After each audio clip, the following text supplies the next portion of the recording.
Esta noche en 40 años de democracia vamos a hablar de uno de esos hechos del pasado que parece no tener nada que ver con este tiempo y sin embargo tiene mucho que ver.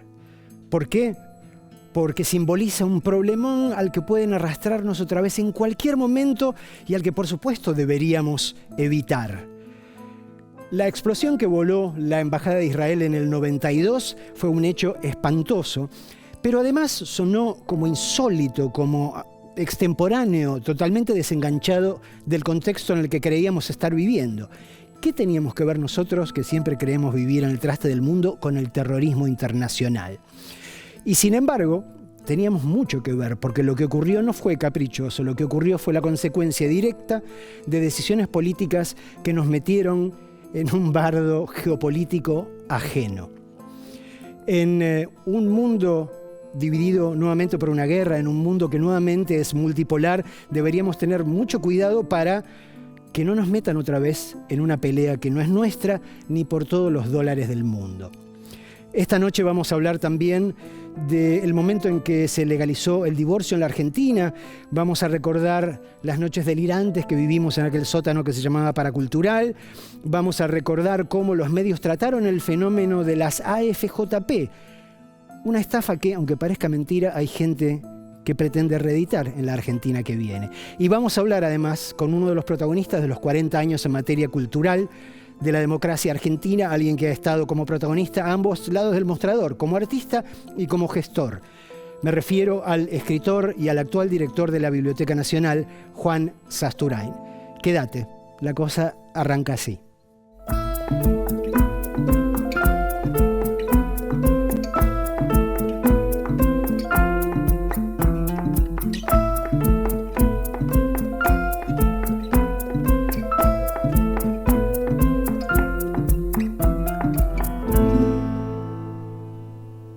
A partir de esta noche te vamos a proponer un juego que tiene que ver con frases.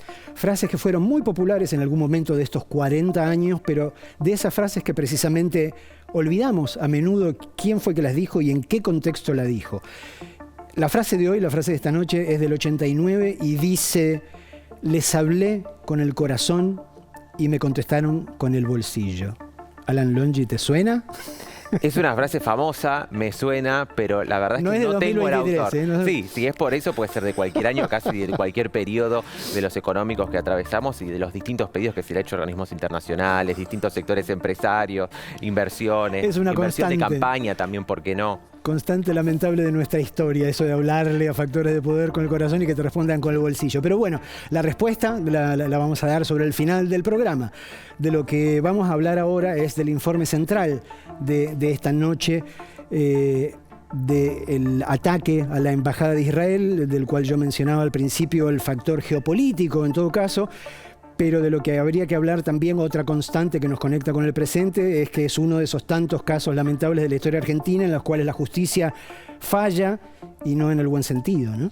Exactamente. En este caso el atentado se llevó adelante un 17 de marzo del año 92 y la investigación judicial, por tratarse de una sede diplomática, no pensemos también eso, lo inesperado, también lo inédito que vuele de repente la sede diplomática de un país aquí en la República Argentina. Era una sorpresa total, una tragedia absoluta y sobre todo también inesperado, poco claro aún en este tiempo, y por tratarse de una embajada, la investigación estuvo a cargo de el máximo estamento judicial que tiene el país, que es la Corte Suprema de Justicia. Vos no lo vas a decir porque el informe lo hiciste vos, pero yo sí quiero resaltar que tuviste la oportunidad de entrevistar a algunos de los principales protagonistas de aquel caso, ¿no? Digo, me parece que tu informe es de un particular valor periodístico en estas circunstancias. E increíblemente, siendo todos parte de un mismo gobierno, en este caso del de Carlos Menem, que tomó por sorpresa este atentado, aún así las miradas no coinciden sobre lo que ocurrió y sobre si hubo o no justicia. Estamos en Arroyo y Carlos Pellegrini. Ha pasado el mediodía, instaló una bomba en la Embajada de Israel Nacional con esa. Una destrucción total. ¡Andate que vas a... Los servicios de inteligencia fallaron. El crimen de la Embajada de Israel está impune.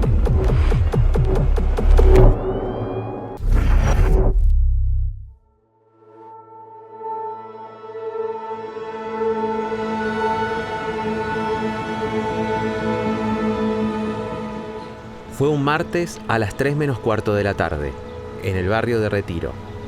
Un coche bomba impactó junto al edificio de la Embajada de Israel en Buenos Aires y lo convirtió en una montaña de escombros.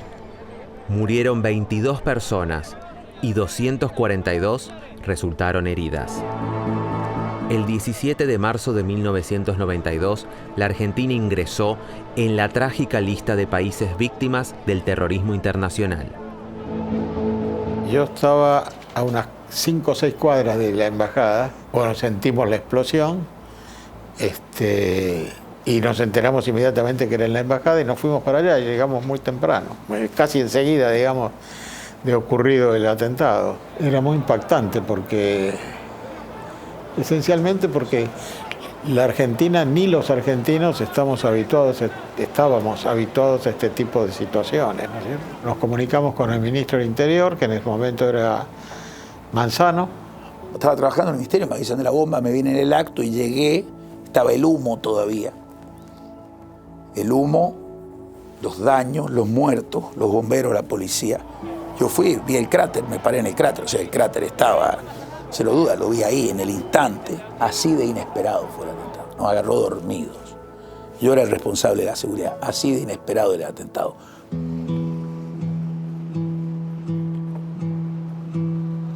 Lea Kovensky era secretaria del agregado militar en la embajada y tenía 36 años en 1992.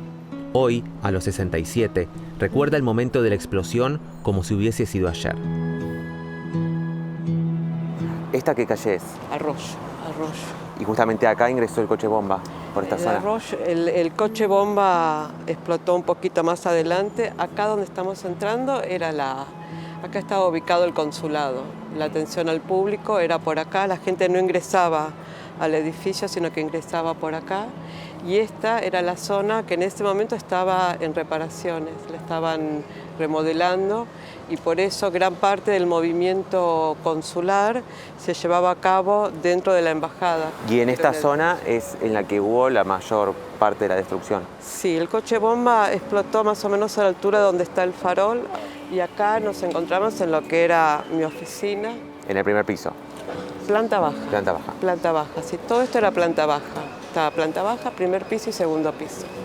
Planta baja, mi oficina era por este sector y ahí estaba la oficina de mi jefe que quedó intacta con el atentado porque la bomba explotó allá y la onda expansiva arrasó con mi oficina y quedó toda metida en ese patiecito. Y la oficina de él que estaba a un costado, polvo nada más. Fue muy impactante ver la diferencia entre un lado y el otro, ¿no? Yo estaba sentada y eso fue lo que me salvó, porque me pasó por encima si bien me tumbó, me pasó por encima la onda expansiva. Señores, por favor, más atrás. Una vez que yo salí a la calle, me di cuenta que estaba descalza y la esquina esta de Arroyo y Suipacha era un colchón de vidrios importante. Y me quedé parada pensando cómo hago para cruzar eso y ahí es donde me levantan en alza y me trasladan hacia Arroyo para el otro lado y quedo ahí junto con otro grupo de heridos y de ahí nos trasladan al Fernández. El ataque a la Embajada de Israel tomó por sorpresa al gobierno de Carlos Menem, que por entonces transitaba su tercer año de mandato. Una gestión que en el plano internacional sostenía una fuerte alianza con los Estados Unidos y con Israel. 2 días después, durante el discurso que ofreció frente al obelisco en la marcha convocada para repudiar el atentado, el presidente confirmó que esos lazos se iban a fortalecer. Porque a partir de este hecho, las relaciones entre Argentina y Israel serán más fluidas, más cercanas, se galvanizarán para que, reitero, estos personeros de la muerte, estos traficantes de la muerte definitivamente sean puestos a buen recaudo, para que nunca más levanten la mano para herir, agraviar o matar a un hermano. allanamiento. Curiosamente, la comunidad argentina, por lo menos a través de los representantes que llevan adelante las investigaciones, muestran obviamente una suerte de desconfianza y recelo hacia todo aquello que suene árabe. Durante los primeros años, la investigación arrojó nulas precisiones y escasos resultados concretos. En cambio, abundaron las versiones de todo tipo, incluida la hipótesis de una implosión que suponía que el estallido había sido facilitado por obras de mantenimiento realizadas en el interior del edificio. Las teorías en torno al atentado se tiñeron con las operaciones de inteligencia. Decir que se habían puesto la bomba solo, un perito que después se probó que era fundador de un partido neonazi en Argentina, cofundador, que decía que los israelíes tenían esta costumbre de ponerse la bomba solo y echarle la culpa a otro. Antisemitismo puro. Es valioso que Manzano, Corach y Cohen hayan aceptado hablar, aunque algunos se limiten a repetir el repertorio de entonces y algunos finja demencia, ¿no? Pero la verdad que es importante que hayan dado la cara para hablar de esta cuestión tanto tiempo después. Increíblemente no coinciden incluso. Además, es importante destacar cómo la Argentina se transformó en esa época y por decisión del gobierno en un centro de operaciones de distintos organismos de inteligencia que, lejos de aportar certidumbre, aún con aquellas noticias y aquellas informaciones que fueron validadas por la propia Corte Suprema en sus distintas conformaciones también, no han traído certidumbre, no han traído certeza y dejan alguna especie de incertidumbre. Más olor a encubrimiento que a otra cosa, ¿no? Exactamente. De todas maneras, las víctimas son muchísimas. No eran solamente empleados o miembros diplomáticos de la embajada, había ancianos, por ejemplo, de un asilo que estaba lindero a la embajada, que también fueron víctimas, personas que pasaban. Para ellos, ¿hay o no hay justicia? Seguimos viendo el informe.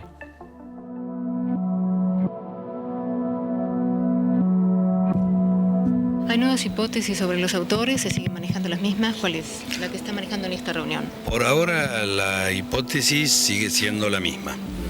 Cuando dice la misma, ¿cuál es? Digo la de la autoasignada por Hezbollah o Partido de Dios. Tel Aviv concluyó que el ataque fue obra del grupo terrorista islámico chií libanés Hezbollah y armado y financiado por Irán.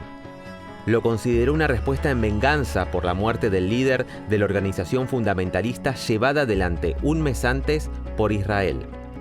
También fue investigado el traficante de armas sirio Monser Al-Qasar por su presunta responsabilidad en el transporte de explosivos utilizados en el atentado. Y 4 ciudadanos pakistaníes fueron detenidos, aunque luego se comprobó que no habían tenido ninguna participación. Como presidente de la República Argentina, como ciudadano, me comprometo nuevamente a no dejar impune este atentado. En los años 90, con Carlos Menem en el gobierno local, participaban de un operativo geopolítico a nivel internacional que tenía que ver con el contrabando de armas a los Balcanes. Era un operativo que interesaba particularmente a Estados Unidos. Junto a nosotros están trabajando denodadamente los miembros del Poder Judicial. Desde el gobierno estamos empeñados en buscar la verdad con toda la minuciosidad necesaria. Para hacer ese contrabando, el gobierno había acudido a personajes involucrados en el terrorismo internacional, en el contrabando de armas, como Monser Al-Qasar, como algunos intermediarios libaneses, sirios. Todo ese grupo era aliado del gobierno de Menem y Estados Unidos lo sabía perfectamente, entonces después había que tapar todo.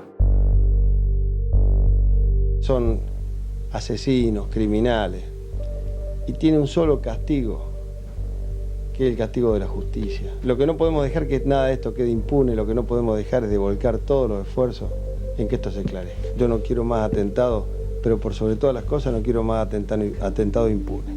El gobierno puso todo, dejamos entrar y yo tuve mucho contacto con los servicios secretos extranjeros, el Mossad, el MI9, todo lo que los servicios secretos del mundo entraron acá. Se esclareció muy rápido y después se arrastró en tribunales por años. Las primeras pericias y declaraciones, increíblemente, se tomaron entre 5 y 6 años después, entre los años 97 y 98. No se investigaron puntas fundamentales, como la evidente zona liberada policial que hubo.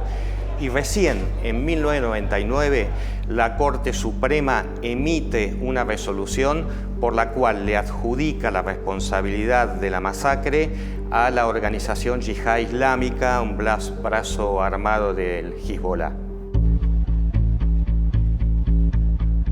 Decían que estaban vinculados, cosa que nunca pudimos comprobar, con el Hezbollah. Tampoco Hezbollah se hizo cargo del atentado. Después la Corte tomó el expediente y se clarificó que había sido Hezbollah, cómo se había financiado, todo. Pero eso se sabía a los 2 meses, ya se sabía. Entre lo que se sabía por acción de inteligencia y el fallo demoró, no sé, 7 años, 10 años. Una de las causales de juicio político contra esa Corte Suprema menemista fue no haber investigado el atentado contra la embajada. Es muy evidente que hubo no mala praxis, sino una decisión de no investigar y particularmente de no investigar nada que tenga que ver con, digamos, los involucrados a nivel local. ¿Alguien le puede informar a esta presidenta cuál es el resultado de la investigación que llevó adelante la Corte Suprema de Justicia de la Nación del atentado de la Embajada de Israel? ¿Quiénes son los condenados? ¿Cuáles son los procesados? ¿Qué fue lo que pasó? Yo estuve en un viaje oficial posterior, siendo ministro, a Israel. Entrevisté con el jefe del Mossad en aquel momento. Y él me dijo, mire, dice, nosotros tenemos muchos atentados de este tipo que nunca descubrimos. Si usted no trata de descubrirlo o lo descubren en los primeros momentos, es muy difícil que lo haga después. Y tenía razón.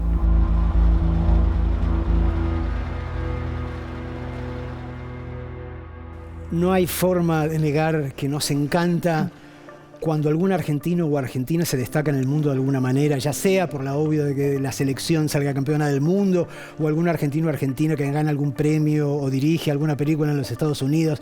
Esta parte del componente cholulo nacionalista no la podemos negar. Pero también hay veces, hay oportunidades en las cuales hay un argentino que llama la atención de una manera un poco más seria.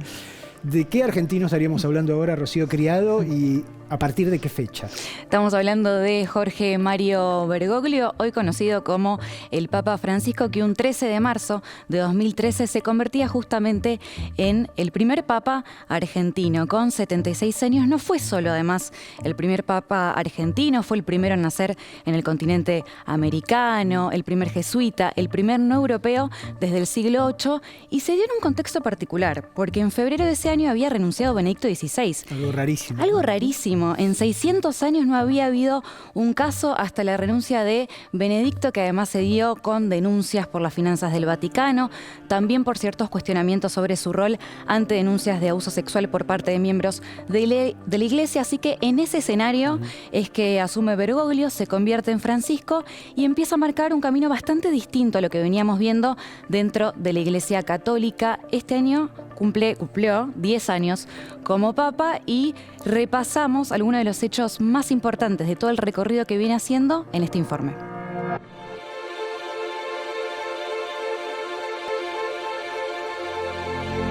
Apenas unas horas después de haber entrado en la Capilla Sixtina, los 115 cardenales electores realizaron la primera votación. El humo negro salió por la chimenea. El resultado fue negativo. El cónclave comenzó el 12 de marzo y fueron necesarias 4 votaciones más para que el humo de la famosa fumata resultase blanco. Habemus Papa. A las 20:12 del 13 de marzo de 2013, el Vaticano informó al mundo que Jorge Mario Bergoglio, el hasta entonces arzobispo de Buenos Aires, era el nuevo Papa de la Iglesia Católica. Fratelli e sorelle, buonasera. El día que nombraron a Bergoglio Papa fue una emoción impresionante y al poquito tiempo, como naturalmente la gente del barrio, como si fuese ganar un mundial e ir al obelisco, la gente del barrio venía acá a la parroquia. Quasi alla fine del mondo, ma siamo qui. llenó la puerta de la parroquia con la gente saludándose y abrazándose y trayendo su foto de que estaban con él. Bueno, tenemos al Papa argentino, ¿no? Fue una emoción realmente inolvidable. Lorenzo de Bedia es conocido como el Padre Toto. Él es parte del grupo de curas villeros, un movimiento que Jorge Bergoglio impulsó y acompañó en sus años como arzobispo de Buenos Aires. Todos los 8 de diciembre celebraba la misa, la presidía, la misa principal con una gran multitud acá en el frente de la parroquia. Un hombre muy cercano y muy también pendiente de ayudar a resolver las cuestiones concretas y para resolver de manera expeditiva situaciones de nuestro trabajo acá en las villas. Es necesario desnaturalizar la miseria y dejar de asumirla como un dato más de la realidad. ¿Por qué? Porque la miseria tiene rostro de niño, tiene rostro de migraciones forzadas. La isla italiana de Lampedusa fue el destino elegido por Francisco para su primer viaje como papa fuera de Roma. Allí arrojó una corona de flores por las 20.000 personas fallecidas hasta ese momento al intentar alcanzar Europa desde África. Con este gesto, dejó en claro que los excluidos del mundo iban a ser una de sus mayores preocupaciones. Y el Papa Francisco es muy diferente a los papas anteriores. Tuvo la gran novedad y la gran audacia de dar pasos adelante en una iglesia que actualiza el mensaje permanente de Jesús a los tiempos que estamos viviendo y al mundo en el que nos toca vivir. Los seres humanos y la naturaleza no deben estar al servicio del dinero. Digamos no a una economía de exclusión e inequidad donde el dinero reina en lugar de servir. Esa economía mata, esa economía excluye, esa economía destruye la madre tierra. Sus advertencias sobre las consecuencias del capitalismo asombraron al mundo. Consideraciones sobre el cambio climático, la necesidad de una redistribución de la riqueza, la promoción de una economía popular y de un salario básico universal se volvieron frecuentes en cada una de sus apariciones públicas. Francisco también sorprendió con evaluaciones críticas sobre posiciones históricas de la Iglesia, a la vez que impulsó importantes cambios hacia el interior del Vaticano. Que acá adentro va a haber lío, va a haber. Que acá en Río va a haber lío, va a haber. Pero quiero lío en las diócesis. Quiero que se salga afuera. Quiero que la iglesia salga a la calle.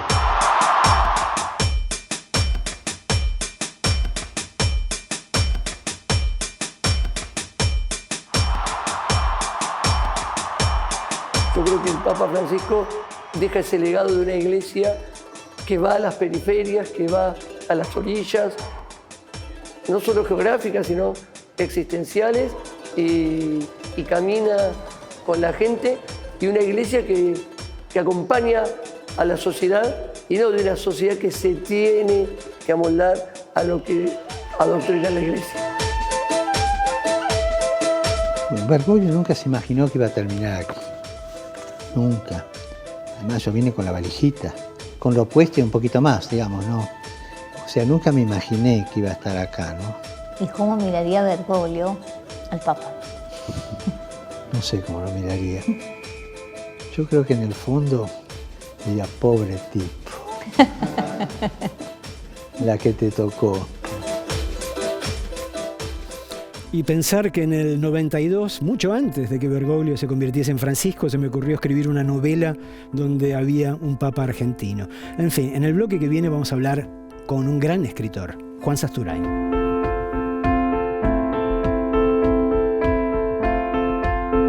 Es escritor, es periodista, es guionista, ha sido ocasional conductor de televisión, ha trabajado en esta casa en más de una oportunidad y desde el año 2020 es el director de la Biblioteca Nacional Mariano Moreno. Juan Sasturain, muchísimas gracias por conversar con nosotros esta noche aquí en 40 años de democracia.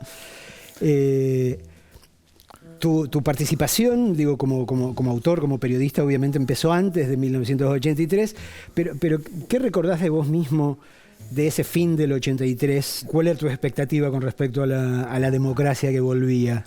¿Le tenías fe? Sí, le tenía. Estábamos muy contentos.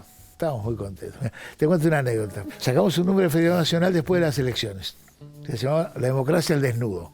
Hicimos unos afiches que llenamos la ciudad con esos afiches. Muy lindo. El afiche era la ceremonia de la entrega del bastón de mando, Viñones, Alfonsín, un granadero, todos en bola. El granadero que estaba al frente estaba así con la espada que lo cubría. Nos pareció una idea brillante. No vendimos nada. Con había campaña publicitaria y todo y no vendieron nada. No, porque había cosas con las que no se jodía, ¿no? La democracia era una cosa muy seria.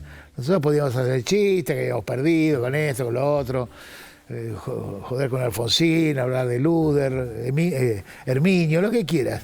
Pero con el hecho democrático, no se jodía.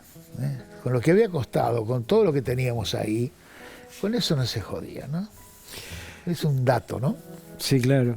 Una de tus historietas más recordadas como guionista es Perramus. Sí. Y en una de las páginas de Perramus vos ponías una frase que decía: el olvido nunca es inocente.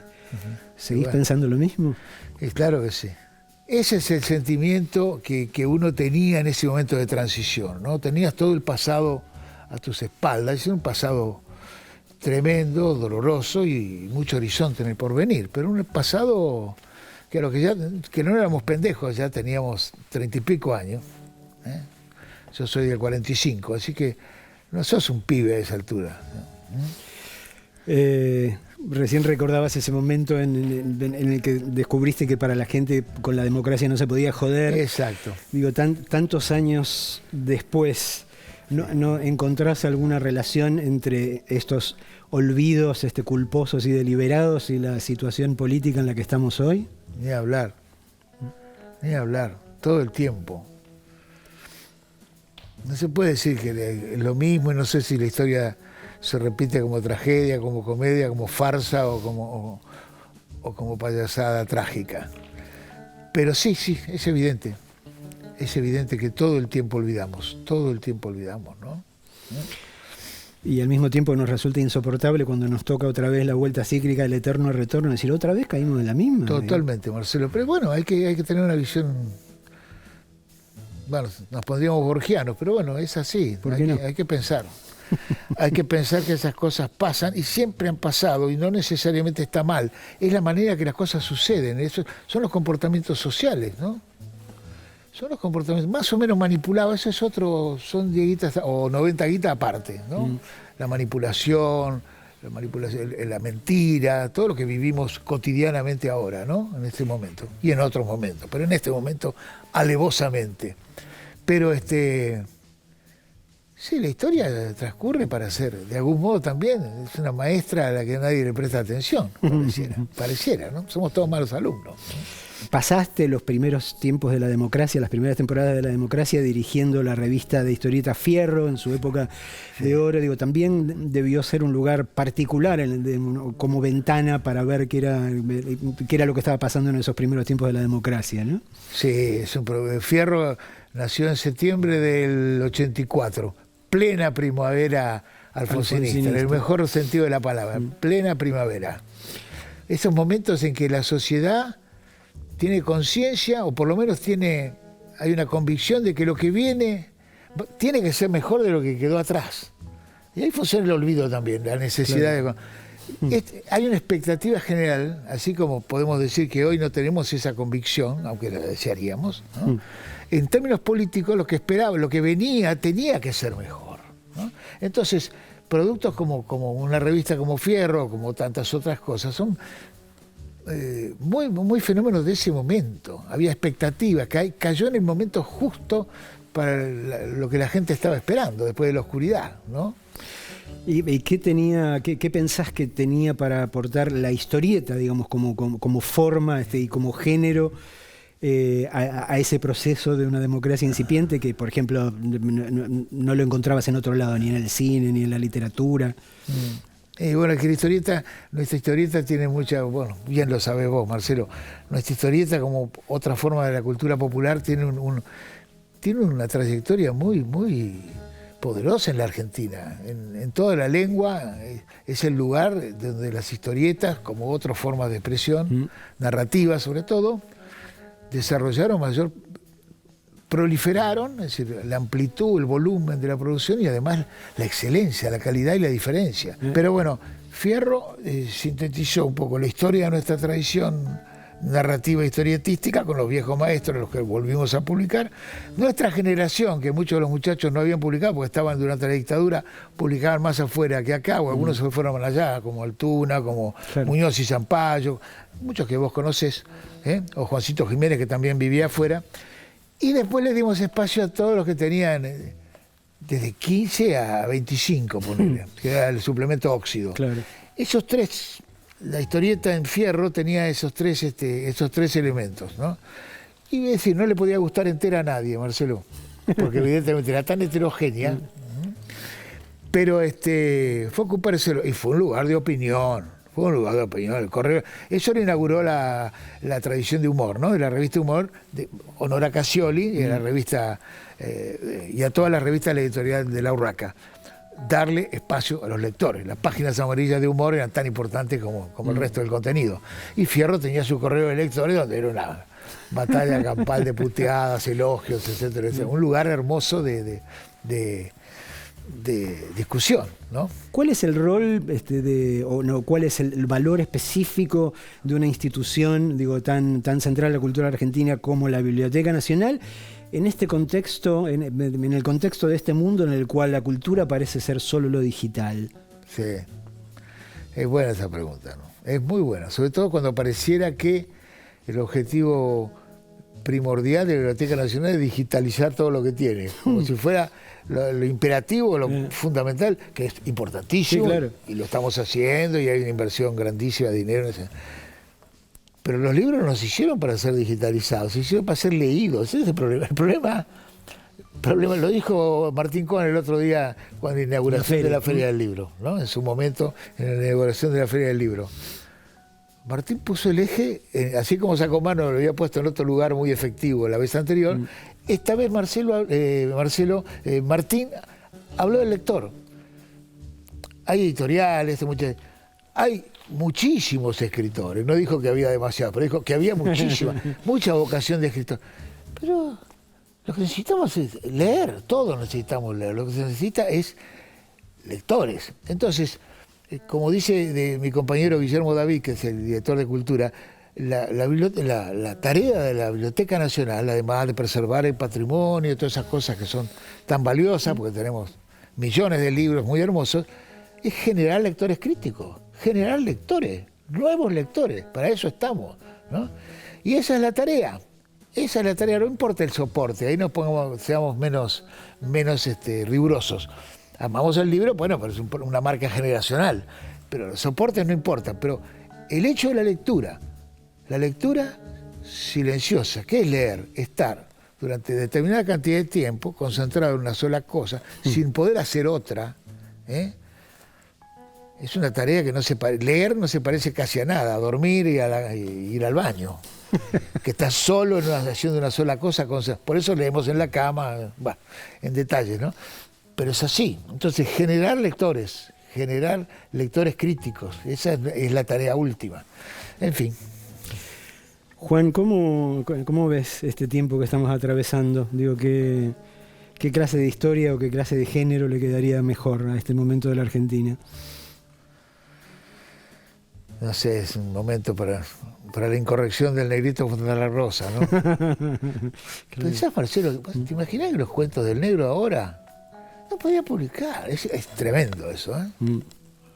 Porque cuando hablamos de estos tiempos, no hablamos solamente de estos tiempos de la mentira institucionalizada, etcétera, sino también estamos hablando de todos esos, de la cultura de la cancelación, todo eso. Se achica mucho el margen de qué hay como decir en algunos aspectos, ¿no? El negro es un hermoso ejemplo, ¿no? ¿Qué tipo de sociedad estamos construyendo? ¿Qué tipo de sentido común estamos construyendo? El mismo razonamiento que con Borges, que el negro sería prácticamente impublicable. ¿Cómo puede ser? ¿En serio? Sí, claro. ¿En serio, no? ¿Qué lectura tan cuadrada y poco perspicaz hace que cierto tipo de riqueza, históricamente situada, socialmente situada, tengamos que prescindir de ella o la miremos bajo sospecha, tengamos miedo de postularla? En ese sentido, el miedo es el único enemigo a vencer, como siempre, ¿no? Y acá hay un miedo también, en última instancia, a tocar cosas, ¿no?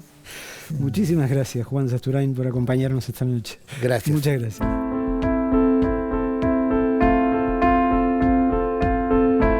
El 23 de septiembre de 1993 se sancionó la ley que privatizaba, de hecho, el régimen previsional y lo ponía en manos de esas organizaciones privadas, precisamente que conocemos todavía como AFJP.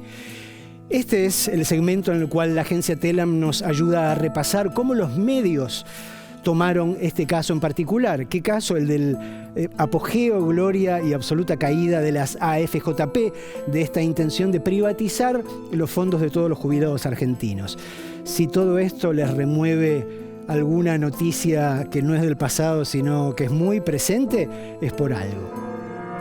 El gobierno de la Nación Argentina cumplimenta esta noche 7 cabalísticas privatizaciones, 7 sectores estratégicos del quehacer nacional.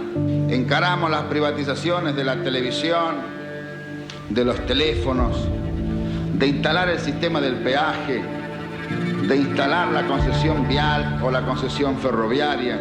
Nosotros hemos ideado un decálogo que dentro de unos días se conocerá, que es el decálogo menemista de la reforma del Estado. El mandamiento 1 son palabras de Menem, él no lo conoce aún. El mandamiento 1 está extraído de su mucho discurso, dice así: nada de lo que deba ser estatal permanecerá en manos del Estado.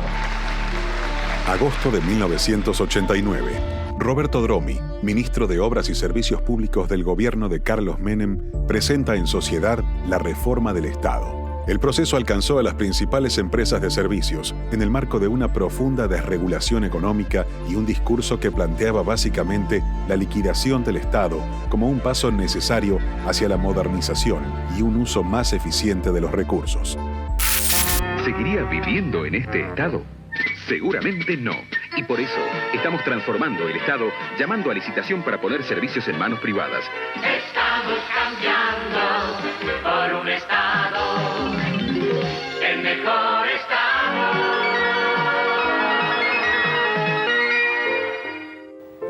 Todo esto iría de la mano del avance del sistema financiero y la flexibilización del mercado laboral, que a los pocos años ya dejaría ver sus consecuencias.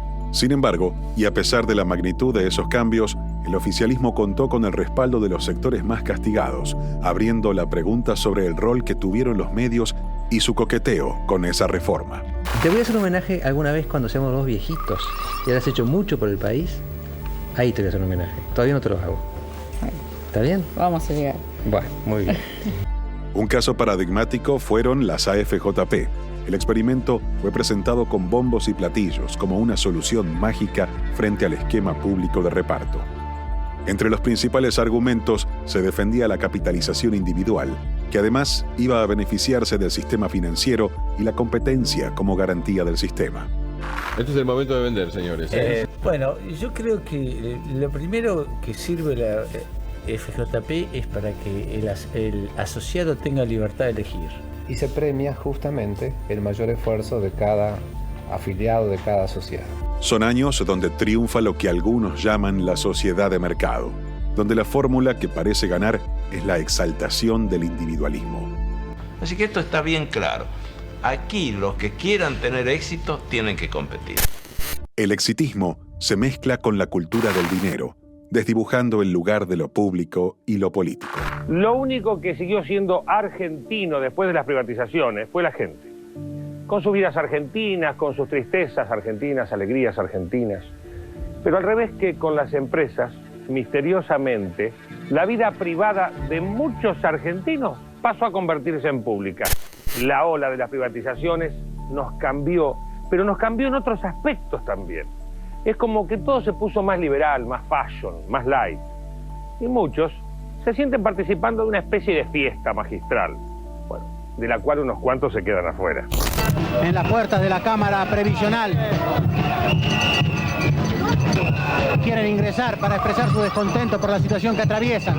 Además de la llegada de las AFJP, el menemismo benefició a las empresas con una rebaja de las contribuciones patronales, contribuyendo más con el desfinanciamiento del sistema de reparto. Era solo cuestión de tiempo para que la trampa donde las empresas se quedaban con los aportes mientras el sistema público se hacía cargo de los pasivos mostrara sus consecuencias.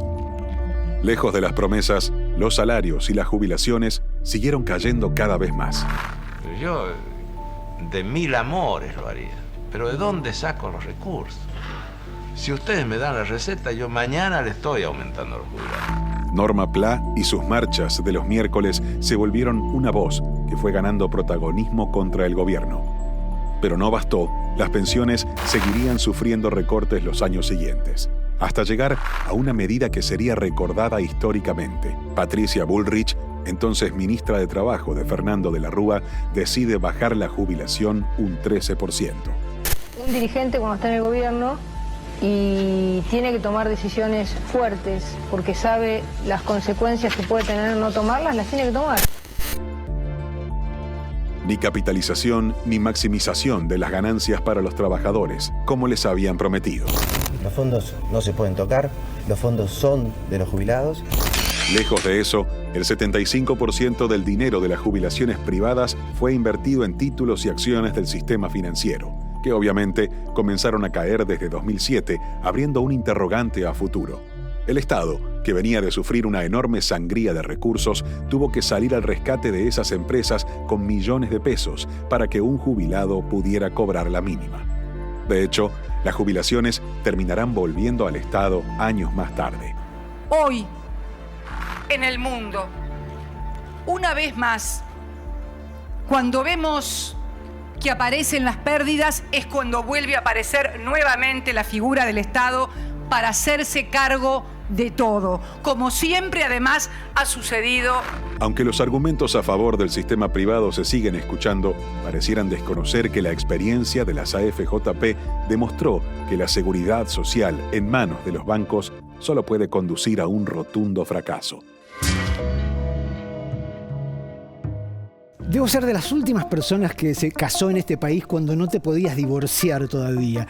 Algo que podía generar grandes problemas, digo, sobre todo si te separabas de hecho de una pareja y tenías hijos con otra persona y esos hijos no podían reclamar los mismos derechos que los hijos que sí habían nacido dentro de un matrimonio legal. ¿Con qué fecha vinculamos la ley de divorcio, Rocío Criado? Con el 3 de junio de 1987, una ley que establece algo que para nosotros hoy es sumamente normal, pero que en ese momento fue todo un acontecimiento que fue establecer la disolución de la unión matrimonial. Y te digo que hasta para mi generación siempre esto fue algo sumamente cotidiano, pero en su momento fue algo bastante importante porque había muchos sectores que se oponían, desde la Iglesia, que tuvo un rol muy activo en este tema, y sectores más conservadores de la sociedad, que es interesante ver en la historia cómo se repiten muchos de esos argumentos en otras leyes. Por ejemplo, en la ley de matrimonio igualitario y en la legalización del aborto. En casos donde lo que vinieron a hacer estas leyes es legislar sobre cosas que pasan en la realidad. La gente se enamora, se separa y quiere reconstruir sus vínculos, por lo cual esta ley vino a garantizar mucha autonomía en ese sentido. Y como es algo que hoy nos parece un tanto extraño, pero en su momento fue muy importante, fuimos a buscar esas voces a los y las protagonistas de ese momento que nos contaron cómo fue aprobar el divorcio vincular. La ley de divorcio se promulgó en nuestro país el 12 de junio de 1987. Esto significa que hasta hace casi 36 años, en la Argentina una pareja podía separarse, pero no disolver el vínculo conyugal. Como en muchos otros casos, La ley llegó para legislar sobre algo que en los hechos ocurría desde hacía décadas y que a través de prejuicios y estigmatizaciones generaba muchísimos inconvenientes para la vida privada de las personas. La discusión del divorcio vincular fue muy interesante y para mi gusto fue clave y fue uno de los puntos neurálgicos para discutir en nuestra sociedad los derechos de las mujeres. Porque hablamos de la ley de divorcio, pero en realidad es la ley de matrimonio. No es el debate incorporar el divorcio vincular, sino modificar el régimen de matrimonio civil. Nosotros teníamos lo que se llamaba separación personal y separación de bienes. Era el divorcio que existió desde la época de la ley 2393 de matrimonio civil. Yo me quería divorciar, me divorciaba, pero no podía volver a contraer matrimonio. La ley hace algo que es importante. El derecho a fijar el matrimonio conyugal es de los dos. En 1954, durante el gobierno de Juan Domingo Perón, la ley 14.394 habilitó el divorcio vincular, pero tras el golpe de Estado de 1955, la norma se derogó. Recién en 1986 se volvió a discutir el tema, cuando la Corte Suprema autorizó el casamiento de una pareja cuyos integrantes habían estado casados con anterioridad. Vamos a, por primera vez, establecer lo que establece nuestra Constitución Nacional, que es la libertad de conciencia. Por primera vez, el individuo, hombre o mujer, se va a encontrar con la posibilidad de ejercer su libertad en función de su conciencia. Lo que no podía hacer el Estado era obligarte a que tuvieras lazos, de que no pudieras volver a contraer matrimonio. Se ha buscado y se ha determinado así establecer en la legislación positiva principios básicos de igualdad entre los cónyuges, terminando así con discriminaciones para la mujer. El padre que estaba separado de la madre, se le ocurriera ir y decir, me mudo a Córdoba, y ellas estaban en Morón, y la madre perdía todo derecho. Hubo casos en separaciones que implicaron que tuvieron que entregar todas sus pertenencias porque el padre cedió todo a una tercera persona y esa tercera persona reclamó y perdían todo. Entonces se quedaban en la calle. La disolución del vínculo no entrañe una situación de pauperización o marginalización de alguno de los miembros. Esta es una reciprocidad entre el hombre y la mujer, entre la mujer y el hombre. También se generaron problemas muy serios en relación a la legalidad de los hijos, porque las parejas que se separaban normalmente reconstituían parejas. Al reconstituir parejas se daban nacimientos y uno de los grandes problemas es que esos hijos eran hijos ilegítimos. Porque tampoco es cierto, señor presidente, que haya familia de primera y de segunda categoría y que han formado familias que tienen hijos, que son tan dignos como la familia que tienen en un primer matrimonio. Entonces el padre los podía reconocer, tenía el derecho a reconocerlo, pero era ilegítimo. Los argumentos de quienes se oponían a la ley no eran muy distintos a los que 3 décadas después se levantaron para objetar la interrupción legal del embarazo. Ante lemas deliberadamente engañosos como el fin de la familia, resultó fundamental la intervención en el discurso público de referentas como la radical Florentina Gómez Miranda, cuya participación había sido clave para lograr la patria potestad compartida y, más tarde, el cupo femenino. Esa clase de mujer es la que yo quiero defender. Copó la discusión, porque realmente era algo que había muchos a favor, pero muchos en contra. Fue un tema que se discutió muchísimo y fue el primer gran tema que levanta los derechos de las mujeres en nuestra sociedad.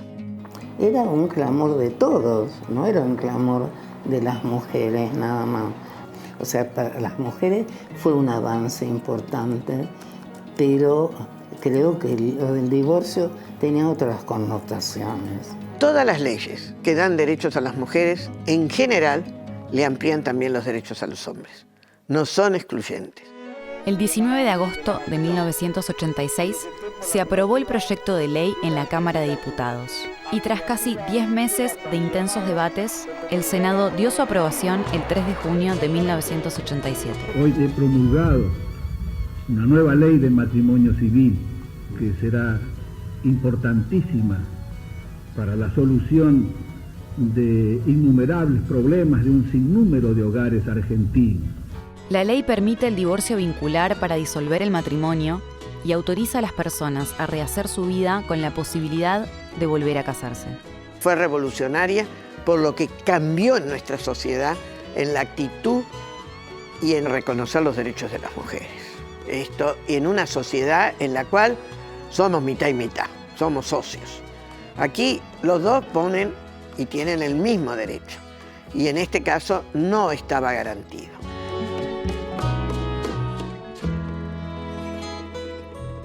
Recuerden que estamos en las redes sociales también, en Facebook, en Instagram, en Twitter, en YouTube. Pueden conectarse con nosotros, pueden jugar con nosotros. Por ejemplo, a ver si alguno de ustedes la pegó con la identidad del autor de la frase misteriosa de esta noche.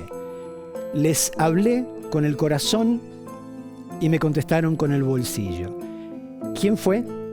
Ese señor, Juan Carlos Pugliese, muy brevemente ministro de Economía de Alfonsín, cuando trataba de frenar las corridas cambiarias que finalmente se lo llevaron puesto. Ahora vamos a recordar fechas, esas fechas que seguramente tenemos presentes en alguna circunvalación del cerebro, pero necesitábamos de este trabajo de nuestro equipo para sacarlas a flote en nuestro consciente otra vez. El 31 de agosto de 2009, la entonces presidenta Cristina Fernández de Kirchner firma el decreto que crea la TDA, la Televisión Digital Abierta, el sistema de televisión gratuito de alcance nacional que se ponía en vigencia. 17 canales había en la grilla, entre ellos la televisión pública. 28 de julio de 2015 se cumplen 150 años de la llegada de los primeros galeses a Puerto Madryn. 153 migrantes llegaban a las costas de Chubut, inaugurando esta comunidad que hoy en día es el mejor lugar de la Patagonia para ir a tomarse un té y a comer esas tortas riquísimas. El 21 de agosto del año 2010, el músico, compositor y director Daniel Barenboim es aplaudido ante más de 40.000 personas en un concierto gratuito y frente al obelisco. En este caso, por el pedido de la creación del Estado de Palestina, en un concierto compuesto además por músicos de Palestina, Israel, también del Líbano y de Jordania. El 7 de julio de 2004 se inauguraba en Jujuy la última de las 4 escuelas que Manuel Belgrano había mandado a construir con el dinero que había recibido por parte de la Asamblea del año 13 por sus victorias en Tucumán y en Salta. Esto ocurría 191 años después de que Belgrano hiciera el pedido. El 12 de julio de 2007 se establece el Día de las Heroínas y Mártires de la Independencia de América en honor a Juana Azurduy, quien había nacido un 12 de julio, pero del año 1780. 2 años después de esta fecha que estamos remarcando, en 2009, se la asciende como generala del Ejército Argentino. 25 de noviembre de 1988, Luis Alberto Spinetta presenta aquí en Buenos Aires, en el Teatro Broadway, su 8º disco solista. Se trataba de Tester de Violencia. Gran disco, Tester de Violencia. ¿Qué falta nos haría ahora, no? Qué bien nos vendría disponer de un tester de violencia, de un aparatito que nos permitiese medir dónde enchufar o dónde no enchufar la corriente de nuestros destinos. Te espero acá la semana que viene en la TV Pública con mucha más democracia.